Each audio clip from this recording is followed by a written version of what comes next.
Bakal pengantin maut selepas kenderaan utiliti sukan SUV yang dinaiki mereka terbabas sebelum terjatuh ke dalam gaung sedalam kira-kira 61 meter di kilometer 52 Jalan Kuala Jeneris, Sungai Gawi Aring dekat Bukit Kawah pada Jumaat 5 Disember 2025 kira-kira jam 5.30 petang. Mangsa Hassan Syazali berusia 52 tahun, seorang guru di Sekolah Kebangsaan SK Lebir, dan pasangannya Suzaimah Cik Aziz berusia 34 tahun, pekerja kantin sekolah, disahkan meninggal dunia di lokasi kejadian akibat kecederaan parah. Pasangan itu difahamkan dijadualkan melangsungkan perkahwinan pada 25 Disember ini. Ketua Polis Daerah Hulu Terengganu, Superintendent Syahrudin Abdul Wahab memaklumkan bahawa pasangan itu menaiki SUV jenis Toyota Fortuner dalam perjalanan pulang dari Kuala Terengganu menuju ke rumah mereka di Gua Musang, Kelantan. Dia menjelaskan bahawa kejadian berlaku di jalan persekutuan yang tidak rata serta ditutup sepenuhnya kepada semua kenderaan berikutan kawasan tersebut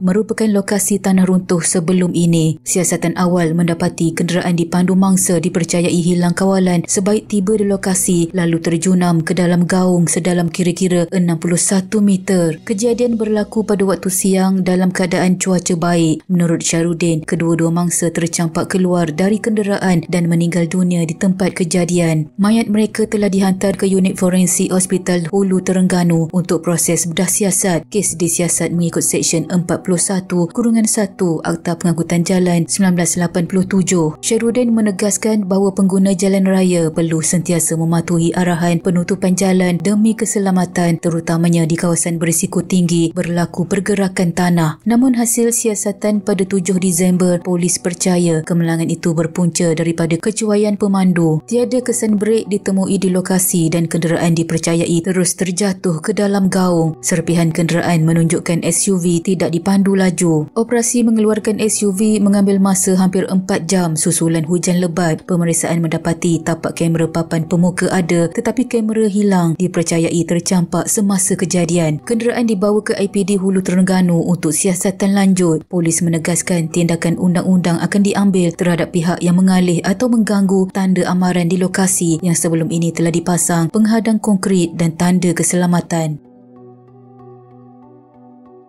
Fauziah Mahmud berusia 58 tahun, ibu kepada Suzaimah, memaklumkan bahawa anaknya dalam perjalanan pulang ke Lebir Gua Musang bersama pasangannya selepas selesai membuat persiapan majlis perkahwinan di Terengganu, dan Suzaimah sempat ke pantai Penarit Setiu untuk menikmati makanan laut celup tepung sebelum kembali ke Kuala Terengganu dan meneruskan perjalanan pulang ke Gua Musang bersama pasangannya. Dia berkata pihak polis turut menemui baju pengantin di dalam kenderaan yang dinaiki Suzaimah dan Hassan ketika SUV mereka terjatuh ke dalam gaung di Bukit Kawah. Menurut Fauziah, kali terakhir dia berhubung dengan Suzaimah yang merupakan anak ketujuh daripada 8 beradik itu ialah kira-kira jam 11.30 pagi Khamis 4 Disember, namun anaknya tidak memaklumkan mengenai perjalanannya ke Terengganu dan kebiasaannya arwah akan memaklumkan kepadanya setiap kali ingin keluar, tetapi kali ini dia hanya membincangkan urusan barang-barang di kantin. Fauziah menerima berita kematian mangsa pada awalnya daripada jiran sebelum disahkan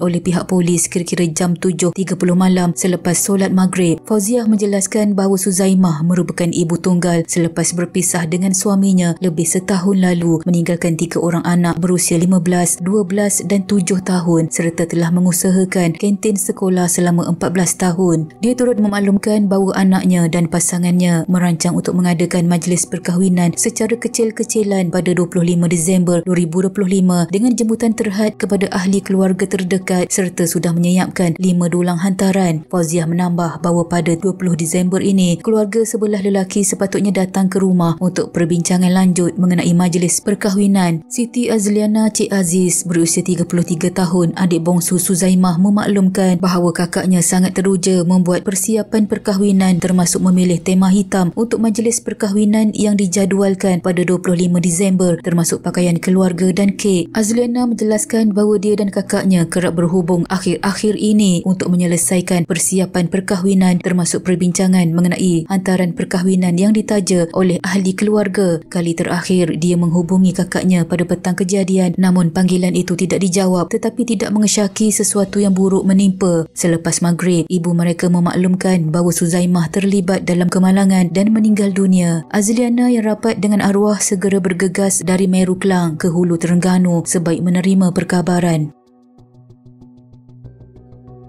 Isteri Allahyarham Hassan Shazali, Cik Nur Hashimah Hassan berusia 50 tahun memaklumkan bahawa dia terkejut apabila dihubungi pihak polis mengenai kematian suaminya dalam nahas SUV tersebut kira-kira jam 8 malam hari kejadian ketika berada di rumahnya di Gua Musang. Nur Hashimah tiba di Hospital Hulu Terengganu pada jam 4 pagi selepas bergegas dari Gua Musang ke Bacok sebelum ke Hulu Terengganu bersama abang kandungnya. Cik Nur Hashimah yang juga seorang guru di SK Renok Baru mengakui tidak mengetahui langsung mengenai perancangan arwah untuk bernikah pada 25 Disember ini, memandangkan mereka sedang dalam proses penceraian serta sudah hampir 3 bulan tinggal berasingan. Dia menjelaskan bahawa suaminya merupakan penolong kanan co-curriculum di SK Lebir dan menyifatkan Allahyarham Hassan sebagai seorang guru dan ayah yang baik. Walaupun berasa sedih, dia reda dengan pemergiannya serta mendoakan agar rohnya ditempatkan dalam kalangan orang beriman. Pasangan ini mempunyai 5 anak berusia antara 8 hingga 24 tahun. Anak sulung arwah yang kini mengikuti pengajian diploma pendidikan lepasan ijazah di PLI memaklumkan bahawa kali terakhir dia berhubung dengan ayahnya ialah pada Rabu 3 Disember dan arwah tidak menunjukkan sebarang tingkah laku pelik. Sebelum ini, ayahnya sering berpesan supaya menjaga adik-adik dengan baik dan perbualan terbaru mereka juga seperti biasa. Rohani Ghazali berusia 63 tahun, kakak arwah memaklumkan bahawa keluarga masih terkejut dengan kejadian menimpa adik kelima daripada 8 beradik itu tetapi reda dengan takdir yang berlaku. Rohani menambah bahawa arwah seorang yang pemurah terhadap keluarga dan gemar berselawat. Selepas berpisah dengan isteri, Hassan kerap pulang ke kampung setiap minggu untuk berjumpa ibunya, Mek Sum Ishak berusia 82 tahun. Rohani menjelaskan bahawa kali terakhir mereka berjumpa tiada sebarang tanda pelik ditunjukkan oleh arwah. Mek Sum masih bersedih kerana pemergian anaknya secara tiba-tiba bukan disebabkan sakit dan arwah biasanya akan bermalam sebelum kembali ke Gua Musang pada pagi berikutnya. Ahli keluarga menuntut jenazah kedua-dua mangsa di Jabatan Forensik Hospital Hulu Terengganu selepas proses bedah siasat selesai kira-kira jam 2 petang pada 6 Disember 2025 dan dibawa menaiki 2 kenderaan berasingan untuk dikebumikan di kediaman masing-masing di Kelantan. Jenazah Suzaimah selamat dikebumikan kira-kira jam 9.26 malam di Tanah Perkuburan Islam Kampung Lebir, Gua Musang. Jenazah tiba di rumahnya kira-kira jam 8.45 malam dan disolatkan terlebih dahulu sebelum dikebumikan. Suasana hiba menyelubungi pengebumian yang turut dihadiri lebih 50 penduduk termasuk sanak saudara dan kenalan rapat. Jenazah Hassan pula selamat dikebumikan di Tanah Perkuburan Islam Kedai Menanti pada jam 9.10 malam hari yang sama. Solat jenazah arwah telah diimamkan oleh anak sulungnya Amir Haziq Hassan di Masjid Al-Ikhlas Kedai Menanti yang terletak bersebelahan Tanah Perkuburan. Takziah diucapkan kepada semua keluarga mangsa atas kehilangan insan yang disayangi. Sama-sama kita hadiahkan Al-Fatihah kepada Allahyarham Hassan Shazali dan Allahyarham Suzaimah Cik Aziz. Semoga roh mereka dicucuri rahmat dan dimasukkan ke dalam golongan hamba-Nya yang beriman. Sekian.